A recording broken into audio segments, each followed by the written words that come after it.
Oh, welcome everybody on this Thursday night. I'm very excited about this event, which is celebrating one of our authors in this new pamphlet. So having taught and participated in anti-violence advocacy, I know that a reoccurring theme that comes up, particularly in relation to racism and justice, is the failings of the justice system and the flawed nature of the prison industrial complex. That's why I was so pleased and glad to read Sammy Weaver's Angola, America, which was winner of the Dyslexia Poetry Pamphlet Prize 2021, and which is inspired by and takes its name from a prison in Louisiana in the southern United States. So let me just tell you a little bit about Sammy. Sammy Weaver is a poet from Hay-on-Wye, in fact, the town of books, which we all love. She has a creative writing MA from Manchester Met. She won the Moth magazine's Nature Writing competition in 2020 and is actually doing some really interesting parallel work on the more than human, capturing the strangeness perhaps of that viewpoint on the world. She was shortlisted for a Northern Writers Award for Poetry and Nine Arches Press Primer Scheme in 2021. I also love that she lives on a narrowboat in West Yorkshire. What a great detail. I'm very jealous of that, in fact. Sammy has experience of writing to and working with prisoners, which sounds like hard but worthwhile work. She's currently works running reading groups for inmates. Her pamphlet, which explores the view of prisoners on the inside, was chosen by our wonderful ex-editor, Amy Wack, because in her words, it is, I quote, formally adept and deeply moving and conveys anger without hysteria, empathy without condescension, and pulls us through its compelling narratives with style and flair. Rishi Dastidar has also said, Sammy Weaver takes us into the USA's prison system and its structured cruelties, racialized politics, and precious moments of humanity. There is a brutal, beautiful physicality to the language used here, creating alluring poems of reportage that have a tensile strength to them to bear the pain witnessed. I just can't wait to hear a reading from these poems and to talk to Sammy a bit more about their conception. And just to reiterate that the kind of structure that we're going to have tonight is Sammy's going to read. I have some questions that I'm going to put to her. She's going to read a bit more, and then we'd love to hear from you and any questions you might have that you would like to ask to celebrate this fantastic pamphlet. So at this point, I'll hand over to Sammy. Wonderful to have you and can't wait to hear your poems. Thank you, Zoe. Diolch yn fawr. Thank you so much for that wonderful introduction. And thank you all for being here. It means ever so much. So yeah, these poems, they're my first kind of array of poems out into the world, and it's very exciting for them to be out there. I'll kind of introduce a little bit about the poems themselves and then read some of them. So the poems in this pamphlet explore a certain aspect of the prison system in the United States of America. 3 years ago, I started writing to a man living on death row in the US. And these poems have come out of that correspondence and out of the friendship that we formed. My friend is in America's largest maximum security prison, Louisiana State Penitentiary, which is also known as Angola. Many of the large prisons in the American South are on sites of former slave plantations, and Angola is no exception. The slave plantation was named Angola after the country in Southwest Africa, where many of those people were brought from as part of the transatlantic slave trade. So it keeps its name from that legacy and heritage. Angola Prison continues to be a profitable 18,000-acre farm, with many of the prisoners set to work on the fields for little or no wage. And some of the poems in this attempt to explore some of that heritage and legacy between slavery and the prison system in the US. my window into that world is very small. It's at a distance. It's from a white perspective. And I hope some of the poems explore the complexity and sensitivity of speaking from that position. The first, actually, there are two epigraphs that introduce the book, one from Angela Davis and one from Claudia Rankine. So Angela Davis writes, "But prison do not disappear problems, they disappear human beings." And Claudia Rankine, "To converse is to risk the performance of what's held by the silence." So that's to give you a bit of background on the poems themselves. The first poem I'll read is the first one in the pamphlet. It's called Origin Story.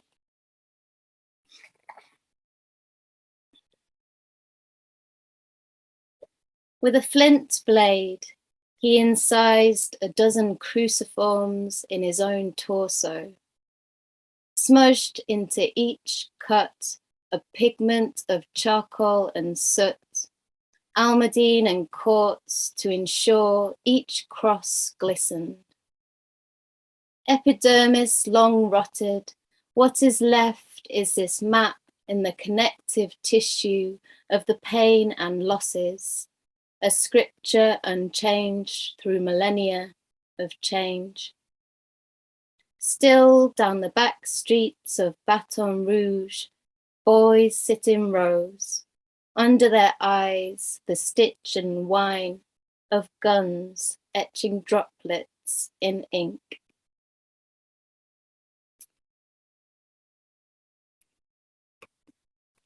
So Angola prison sits in a kind of oxbow-shaped bend of the Mississippi River. So it's flanked on three sides by water. And the next poem I'm going to read is Body Flooded. Body flooded. Existing as myth, the Mississippi, missing her sister, the sea, so badly flooded the penitentiary. Or the fact of water like this. She breached the boundaries of her levees because her body is one of effluvium and freedom, seeking the easiest possible route downhill to complete herself. Because inmates shifted sandbags to keep themselves within their cells. Because they became purveyors of silt, which is to witness what kind of self settles when left behind. Would you rather twist in eddies towards the gulf, which is a mouth, or live with just enough air to keep you alive?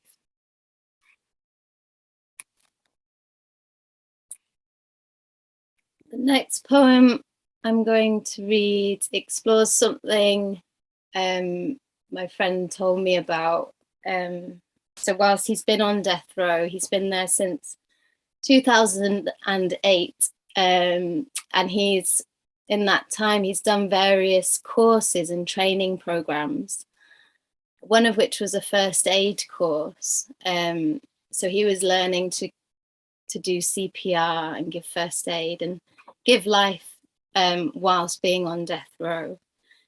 So this poem kind of came out of that. Body Blue.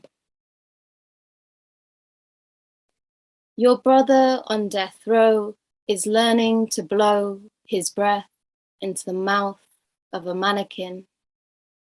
The ongoing bellows of his lungs gifting life into its artificial windpipe.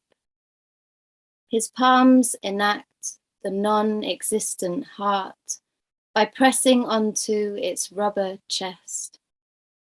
As if your brother could resuscitate this lifelike dummy that will never know what it is like to live nor live to die. Meanwhile, the valves of your brother's heart open and close like a series of trapdoors. Meanwhile, leaves somewhere are composing oxygen from his carbon dioxide. Meanwhile, imprisoned brothers are held together by chlorophyll and its preference for blue light.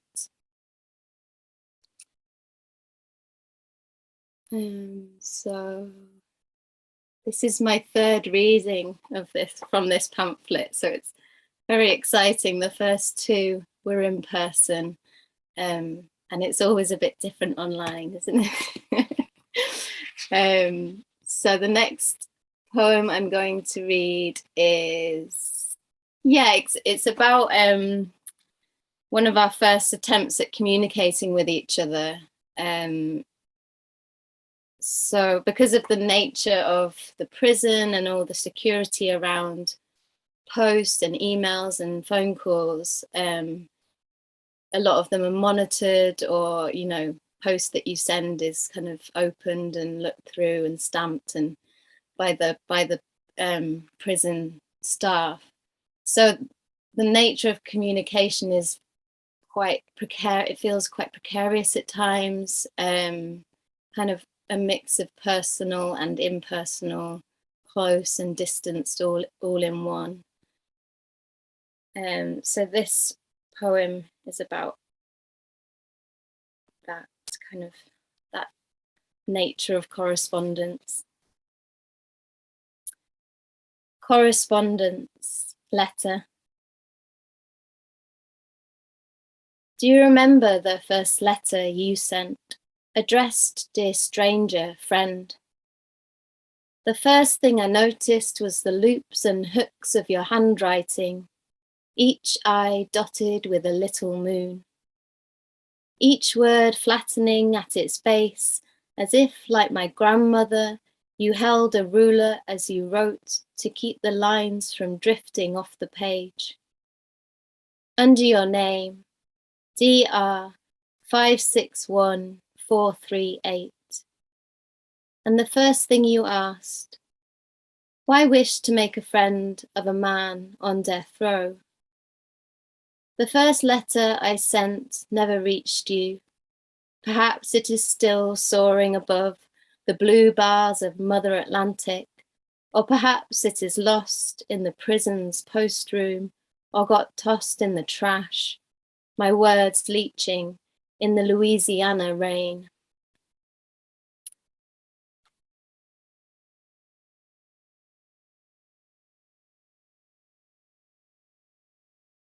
Skin song.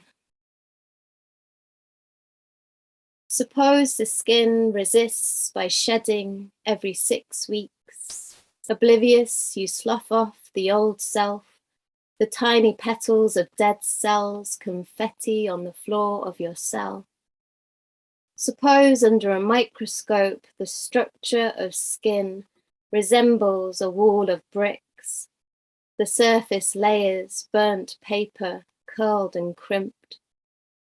Suppose the skin is a listener with its millions of ribbony nerves and vessels, and the seesawing mechanism of each hair, keeping the body from what it is not, inside from outer and other. Suppose upon scrubbing in the shower, flakes of you sluice down the drain's municipal throat, become elsewhere.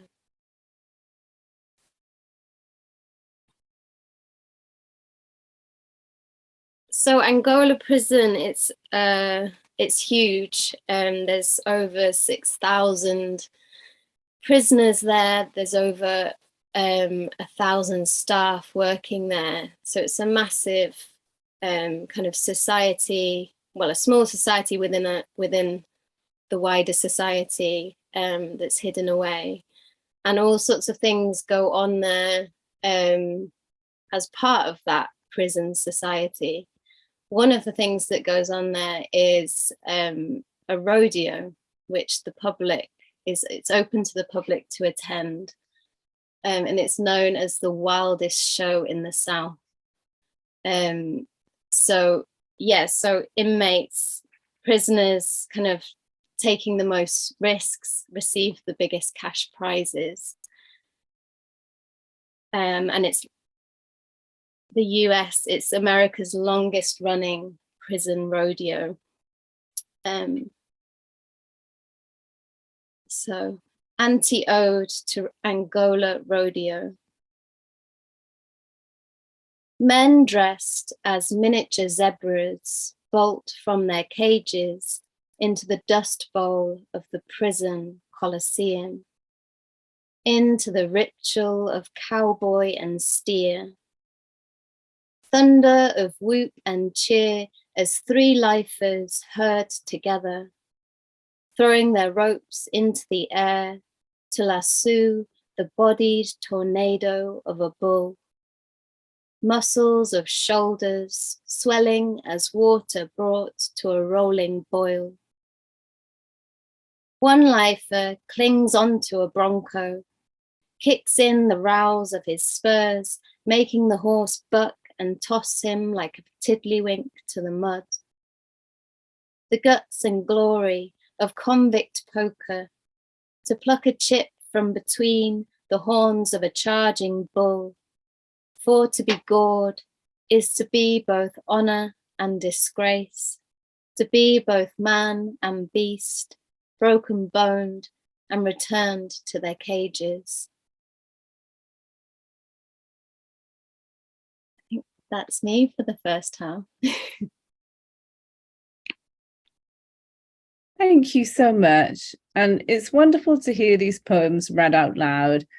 And I'm also so grateful to get the opportunity to talk to you about it, because I think that the project is a very important one in really examining prison life and what happens in prisons, like the rodeo, for example, you were talking about, where the prisoners are coerced into taking part, and I noticed in an interview that you've actually said, I am drawn to those aspects of society that are forgotten and hidden.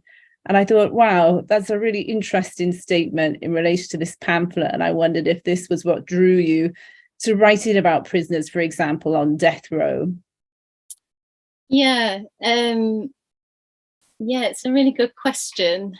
I think, I don't know, I remember first hearing about death row as a thing in primary school. I think, I can't remember how old I was, maybe year 5 or year 6, and just feeling utterly stunned by its existence in one of our kind of so-called most civilized societies. And yeah, I don't know, I think looking at the poems, often when you look back at them, you realize certain threads that have come out and which you weren't that conscious of whilst you were actually writing them. Mm-hmm. But definitely the themes of kind of what it is to be civilized and what it means to be often prisoners are portrayed as monsters in the media and kind of othered. And yeah, so I guess what I'm interested in looking at this world and writing these poems are big questions concerning freedom and power and the ongoing abuse of power. And yeah, I guess shining a light into all the dark places that we have in this world that are often hidden from us, and they're hidden in order for them to keep going. So yeah, I think, I don't know, my initial kind of getting in touch with this guy on death row came out of just reading and watching a lot of kind of documentaries around that subject, about the prison system in America, the prison industrial complex, the kind of, yeah, the toxic structural racism that goes on there. And yeah, I don't know, I think, yeah, maybe just shining a light on that world in some form but I definitely don't think my poems answer any questions, but they, yeah. Yeah, maybe that's not the job of poems exactly, is Yeah, it? But to have all the answers, it's maybe to ask the questions, which is definitely what you do, I think. yeah. But, something else that I admired about the poems, and I think Fiona Benson, who I think is here tonight, praised them for their empathy. And I think that that probably is a little bit of a radical thing to do, to have that empathy with a prisoner. I think maybe there is a genre of literature and film which does this, but I still think it's quite a radical thing to do. Yeah, it doesn't strike me as radical, but yeah, I mean, yeah, in empathy, it's a really, yeah, it's a fascinating kind of question in terms of, I think empathy is a practice and can be practiced. Whether I'm any good at it is not for me to say, or but I think the medium of writing poetry can kind of create empathy. I mean, just the act of creating a metaphor or a simile joins disparate things together, creates a connection between things that are perhaps utterly different. But I think in terms of your question, yeah, I guess perhaps the obvious thing that people might think is, well, having empathy with, if you consider the crimes that some of these people have committed, and to connect with someone on that level. Yeah, I guess what I'm interested in is looking at all the social, cultural factors that underpin what's going on, because of course, like, never to undermine a crime and somebody's individual actions and choice, decision to do that crime. That's not what this is about, but it's more about looking at all the background, historical, social, cultural stuff that will lead someone, that does not give someone the best start. Or yeah, so it's, yeah,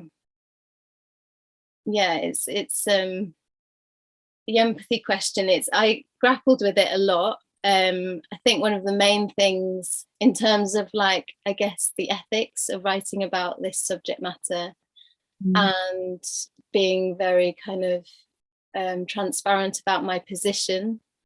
I would never want the readers to think that I had been there and experienced it firsthand. That would be, yeah, not not kind of wouldn't feel right at all. So I played a lot with, whilst writing, like, perspective and point of view and pronouns.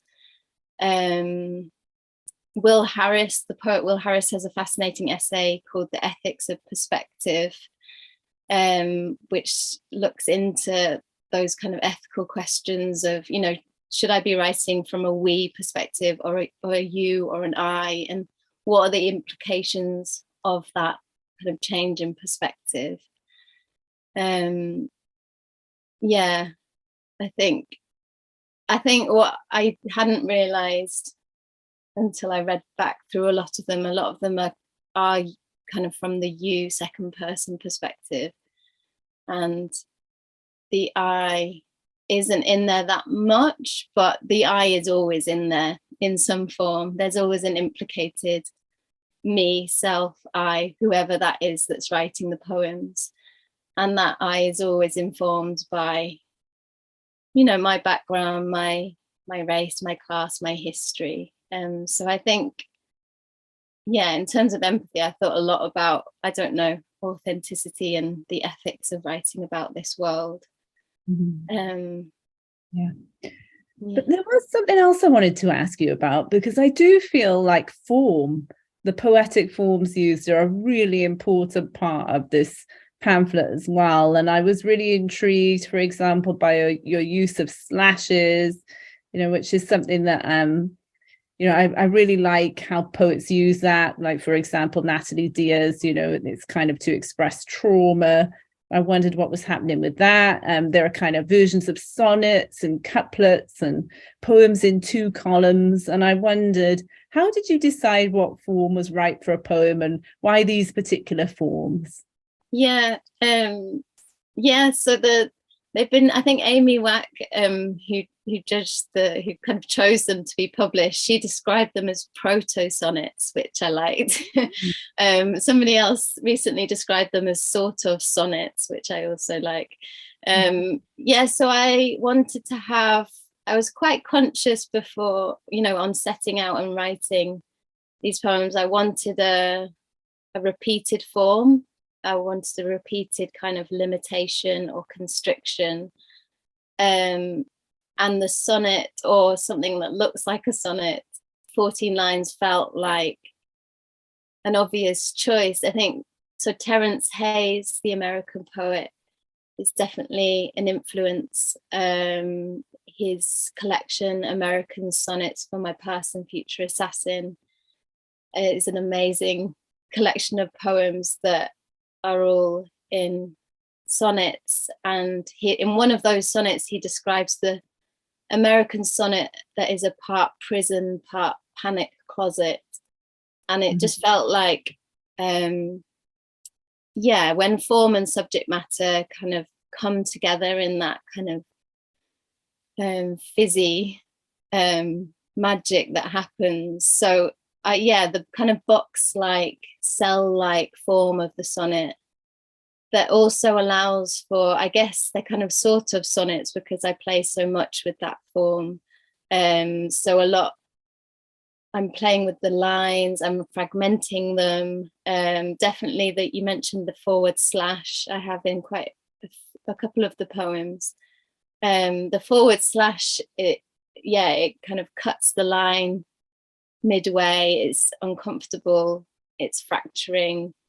It also kind of inserts a kind of could be otherwise in the sentence, like, is it this or is it this? Like, do I need to decide?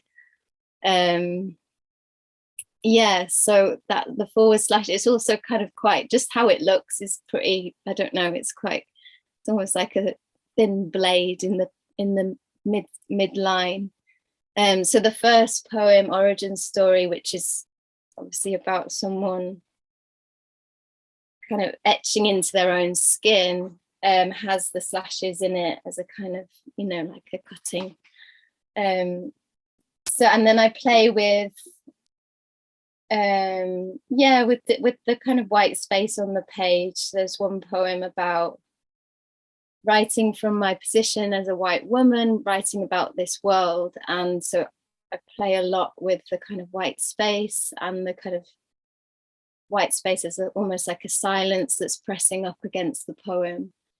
And then the couplets, I think there's quite a few couplets, and couplets just make sense to me in terms of like 2 people trying to communicate, or a relationship between 2 people, or a you-me kind of setup. So that features quite a lot just because of the nature of the subject matter. Yeah, absolutely love that. Love the way that you use those different forms. It's absolutely great. And we're going to move on to your second reading in a moment, but maybe something we can think about afterwards as well is just, it's such a difficult thing that you've had to do in this pamphlet, and I think you do it really well. I don't think you speak for the prisoners. It doesn't feel that way. I feel like you hone in on specific details, and you're questioning yourself, and you're questioning us who are on the outside as well, by really focusing in on the handcuffs, the electric chair, making us really confront it. So I think it'd be great to talk about that as well. But I'm mindful of the time, and we want to hear more poems, so I'm going to pass it back to you to do the second part of your reading. Thank you, Zoe. So Correspondence, Another Year. Let me just find it. I'm reading from the book, not the screen. I was grappling with trying to decide what was best, but I like holding this in my hands, and it's got I like the cover.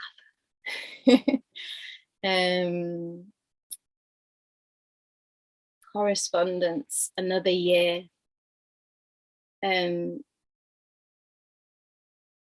So this is again kind of exploring the communication between myself and my friend, and it's a phone call. Yeah, it's about a phone call. Correspondence, another year.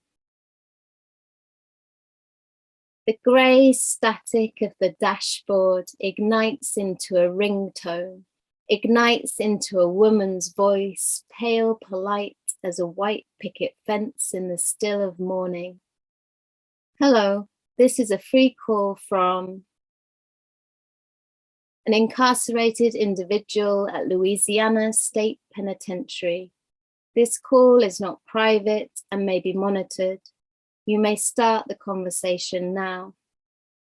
And the line ignites into song as you sing to me, happy birthday. And because birth is death in reverse, I imagine blowing a candle out backwards, sucking the orange talons into the prison of my lungs, the wax congealing up the wick, the match lying down in its box, the rush of our bodies diminishing inside the bodies of our mothers.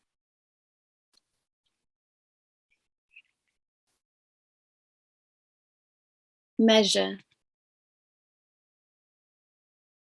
If the body is a body of water, you say I am an upland reservoir in Yorkshire, standing still at depth the height of a hill, saying nothing of my drowned museum of farms and steeples, saying nothing of my pre-industrial slender eel of a river beginning, lake of flooded restraint, tank of measure and amnesia. If the body is a body of water, I say you are a bio in low-lying Acabiana. Lianas climbing to the sky, climb down to earth. Your litany of wading ibises, spindles of their legs steeped in the reflected stars. Your abundance of crawfish and Spanish moss. Your life brackish and drained by state, reversing its course every day.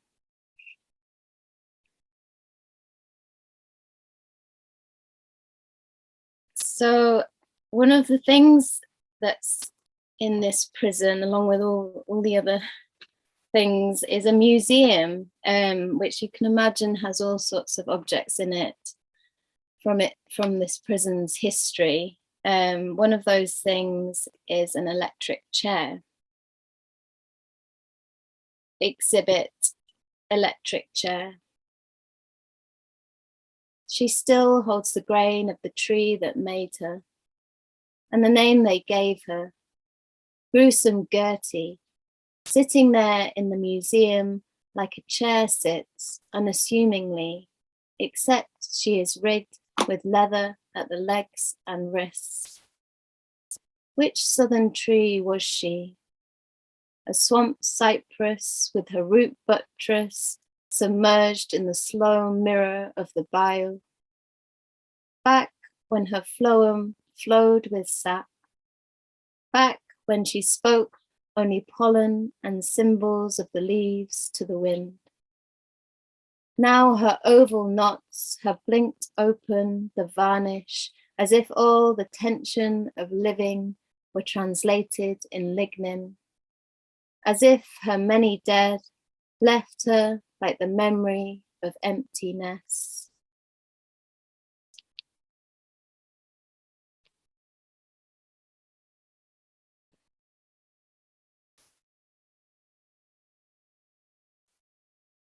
Maybe this one's a little bit more hopeful. Don't know, but terraforming a prison cell. Because Whitey is still on the moon too soon and Elon Musk on Mars, she terraforms this cell on Earth to resemble Earth. She scatters lichen on the floors and walls.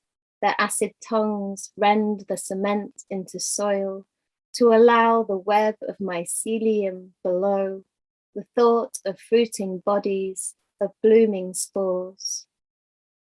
Into the toxic atmosphere, she introduces a poultice of song, and maybe in the soil a pond. She angle grinds the iron bars, those cold angels of Angola, annealing them in a crucible to produce a palm-sized bowl and compass. She terraforms until only the dew is penitential, and the garden toad content to brood in it like a stone.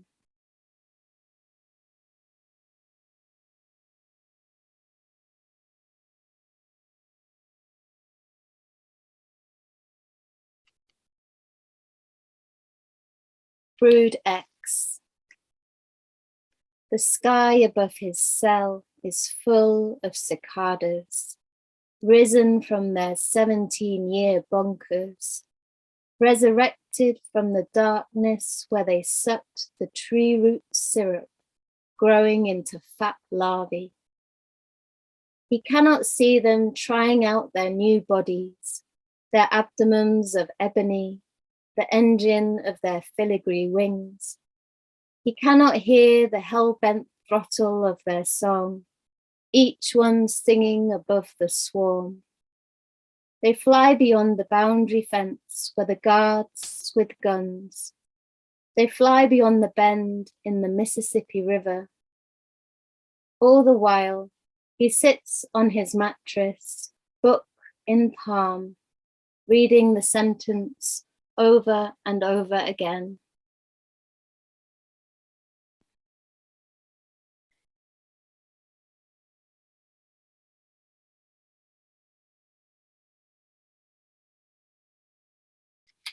Asylum. Dr. John, with his throat of rusty iron, got locked in you, sang a song for you, a 17-minute anthem driven by the beat of collapsing chains. Kevin Gates, with a tear on his face, got locked in you, sang a song for you. The tear remained unchanged. Lil Boosie, with his red eyes rolling back inside his head, got locked in you, sang a song for you. They say I'm a role model, but I ain't got no role model. Lead Belly, with the asylum of his accordion and howl, got locked in you, sang a song for you, of how the boll weevil looked for the home in the holes of the cotton. James Booker got locked in you, sang a song for you. His fingers singed the keys of the piano like flames in dry grass.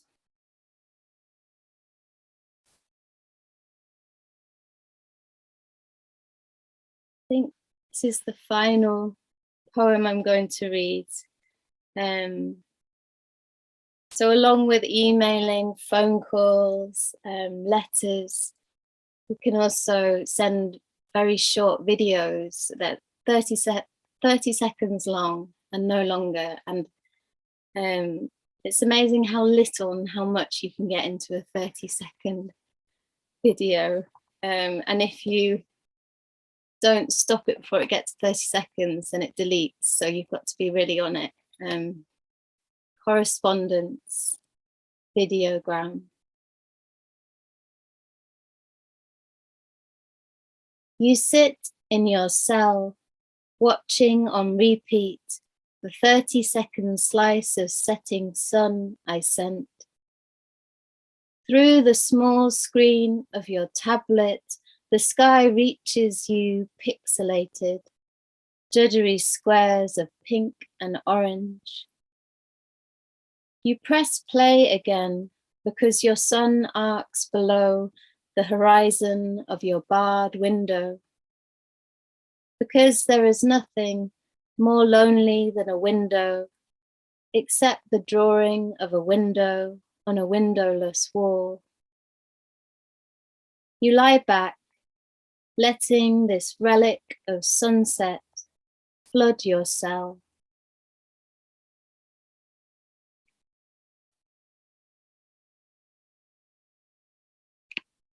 Wow. What an absolutely gorgeously read set of poems, and so important and powerful. Thank you so much. I'm really excited at this point now to open it up to the audience. So if you have questions, this is your opportunity to ask them. So please do write in the chat if you have a question that you'd like to ask Sammy. I do see there's one there already. Sending a warm hello to Susie Wilson, who asks, can you share a little about whether your friend has read these poems and their views, insights, or responses? Yeah, it's so really important. So he writes a lot as well. He's a poet. So there's a copy of it on his way to him, like flying across the Atlantic as we speak. He's seen most of the poems in it, and he is really positive about them and wants them to be in the world.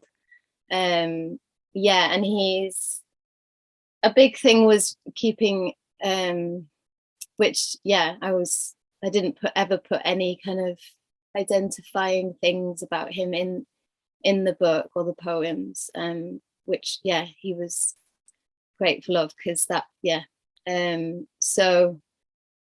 it's been quite an interesting, some of the, I think that the correspondence ones he's really enjoyed, because he knows where they've come, directly come from, like a phone call or a letter. But it's yeah. It's interesting because I noticed one of the comments, for example, from Clive, talks about wrestling with this sense of, on the one hand, feeling that capital punishment is really bad, that the prison industrial complex is really bad, and yet knowing quite what to do about crime or people who commit acts of violence. What do you do about that? And of course, there have been kind of different models put forward of community justice, for example. But it is a kind of a problem to wrestle with, I suppose. Yeah, I mean, it's a really good reflection. Thank you, Clive. I think in my personal view, to have a state that punishes criminals in that way, a very draconian, like a draconian parent who shouts at their kid and then, like, I don't know, belts them across the back of the knees. That's the equivalent of the prison system, but worse, that's going on. And to me, that just doesn't make any sense. Of course, like, if you commit a crime, there needs to be, in my view, I'm very passionate about rehabilitation and prisons being places where you learn, you heal, you learn about responsibility, about kind of going back into society. Like, I run reading groups in a prison in the northwest of England, and a lot of what I see, it just isn't.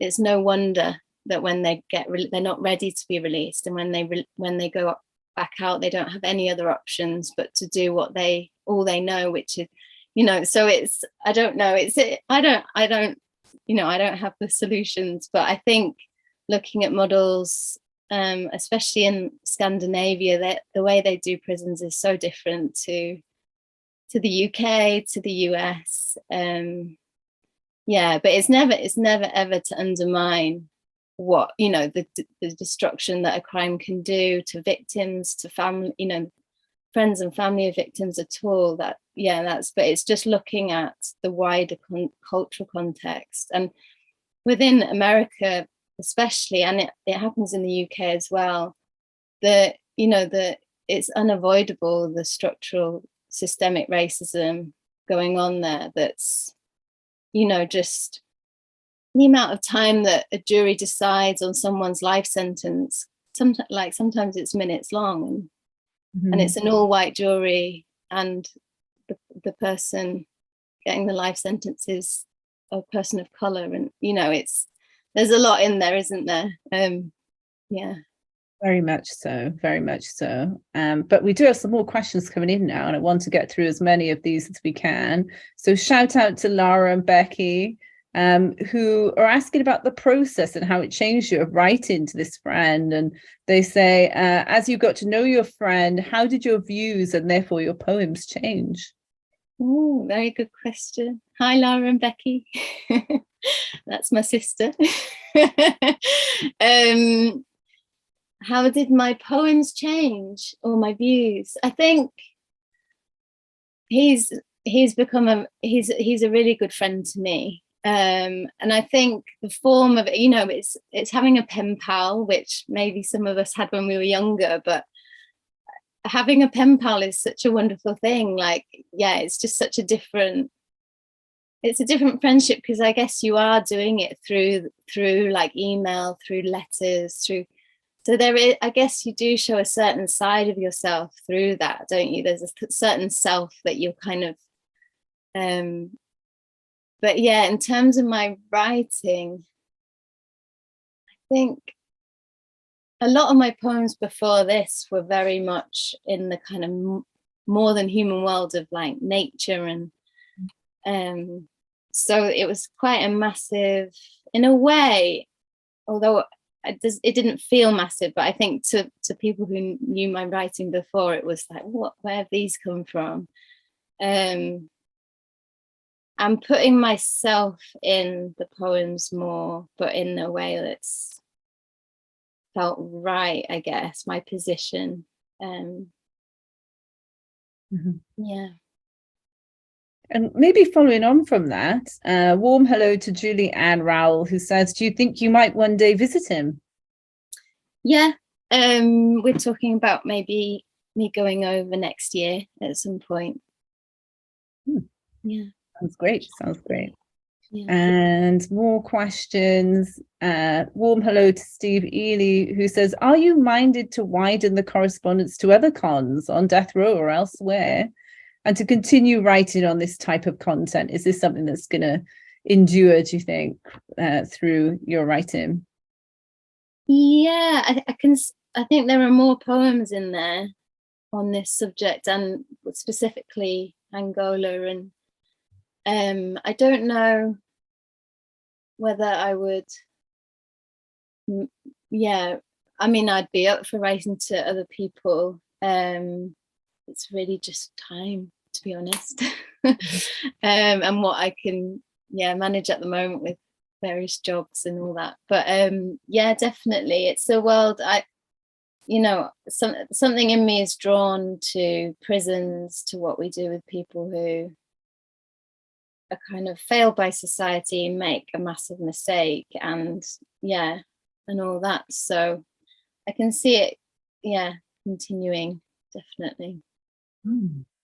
Great. And keep adding questions if you want to in the chat. But there's one thing we haven't spoken about, which intrigued me, which is the fact that you actually have a background in anthropology, which I found intriguing. And in interview, you said that studying anthropology actually led you to begin thinking about how humans inhabit space, how space inhabits us, how this creates our lives and our stories. And I thought, how interesting this comment is if we think about the prison, and how in some ways I think prison life can be very traumatic and brutal.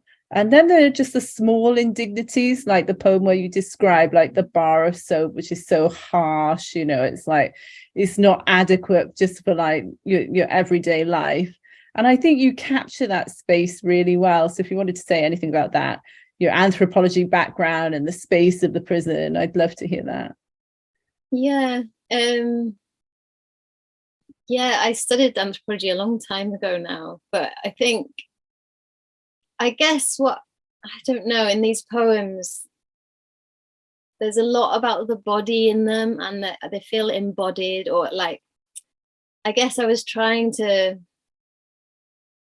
connect to the embodied experience of what it is to be in that environment. And I only have, you know, going into this prison to run reading groups, I have that experience, but obviously that's not the same place at all. But there is such a strong feeling when you enter a prison, and all the kind of just the sounds, like the sounds of, it's very echoey, it's very like of doors, of chains, of like guard officers shouting, like different, you know, like lunches, you know, all the different kind of sensory experiences of being in that environment, and what that might feel like on a daily basis when you're just doing the normal things that we all do, like having a shower. Yeah, so there's a poem in this about the state soap. So you can have, if you can't afford to buy anything better than the state soap, you get the free state soap, which just sounds horrible, like just like, not, you don't want to be using that on your body. So just, I don't know, I was interested in exploring all the kind of the things that we feel on a daily basis in that environment, the kind of bricks and mortar of, and it's how, I guess, those structures are, they came from a perception, didn't they? They came from a way of thinking, and they've been like made concrete, literally made concrete. So how, yeah, I'm sure Foucault would have something to say about all that. Yeah, absolutely. Just to finish off, I'm wondering what are the hardest things and the best things about working in prisons for you? So I run reading groups with the reader. There are so it's reading for well-being, not to learn how to read. So I guess the hardest thing is the structural, like just the feel of it going in. You know, when I arrive in the morning, I look up and it's just not what it's depressing. It's harsh and cold and grim, and yeah, you're kind of walking around. Yeah. But the plus side is seeing, like, so, you know, reading a story or a poem together and chatting about it in a really personal way, that for a moment is a bit of, one of the guys that comes to my group says it's just a slice of normality in my day where I forget that I'm here and I can just connect with this story or poem and imagine, you know, it's priceless really for that. Wonderful. It sounds like it's great work that you're doing. I see someone in the chat, hi to Ivan, just has a quick question and says, was your friend a poet before they were an inmate, or did they become one in prison? That's a good question. He definitely started writing a lot more whilst he was in prison, whilst he's been in prison. I don't know if he wrote, I actually don't know if he wrote a lot before that. It is definitely something that happened, like most of the guys I read with write poetry, and they, you know, they have new poems every week. And there's something about, I mean, you only need a pen and paper and, you know, the darkness, and poems generally kind of will come. Yeah. It's interesting to know for sure. And the last thing I want to do really is just to thank you and to say how much I want to celebrate this pamphlet. I think it's quite a scary prospect in a way, just the idea of like, what do we do if we dismantle the prison system? Where do we start again? How do we do it? But I think that what's wonderful about your poems is that they show us that it's something that has to be done eventually, that we have to address it, we have to think about it, we have to face it. It makes us do that. And there's a kind of invitation to imagine something different there as well, I think. And that is the key wonderful thing that we, you know, that's the thing that we can do, is to try and imagine something different and eventually, you know, to make that happen. So I think it's a wonderful pamphlet and doing such important work in the world. Thank you so much for writing it. And it was wonderful to hear your poems. Really enjoyed it. Thank you. I want to say a massive thank you to everyone that's come along this evening. I really appreciate it, and for listening so diligently. But also everyone at Seren who's worked so hard to get this out into the world. Sarah, Mick, Simon, Zoe, thank you, Rianne. Also to Zygmunt Lapser, who did the cover, Debbie Taylor at Miss Lexia, who organised the competition. So it won the Miss Lexia poetry pamphlet competition, which was judged by Amy Wack. So all those people, and I'm sure there are many more. Thank you so much for bringing this into the world.